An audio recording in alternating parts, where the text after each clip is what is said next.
আসসালামু আলাইকুম। আপনাদের সামনে আজকে হামজার একটা রেসিপি নিয়ে হাজির হলাম। হামজা অনেক দিন ধরে কলা খাচ্ছিল না, তাই ওকে কলা খাওয়ানোর জন্য এটা আমি ট্রাই করলাম। একটা মিল্কশেক বানিয়ে দিলাম। কলা, স্ট্রবেরি, চেরি এবং মিষ্টি হওয়ার জন্য খেজুর।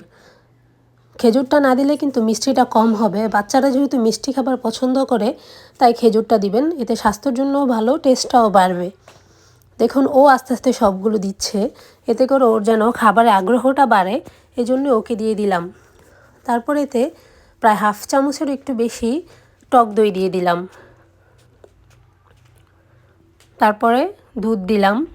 পরিমাণ মতো আপনারা জিনিসগুলো দিবেন। আমি খুবই অল্প পরিমাণে বানালাম, কারণ ও এক জিনিস বারবার খেতে চায় না বা পছন্দ করে না। ঢাকনাটাও ও লাগালো, কিন্তু হয়নি বলে আমি আবার ঠিক করে দিলাম। এখন আমি অন করে দিলাম। ও এটাকে খুব সুন্দরভাবে দেখছিল আর এনজয় করছিল। আমাদের মিল্কশেকটা রেডি হয়ে গিয়েছে। হামজা কিন্তু খুব খুশি, সে বারবার ইয়ামি ইয়ামি বলতেছিল। আর স্ট্রবেরিটা ওর অনেক পছন্দ, এই জন্য স্ট্রবেরিটা দিয়েছি। ভিডিওটি কেমন লাগলো জানাবেন। আসসালামু আলাইকুম।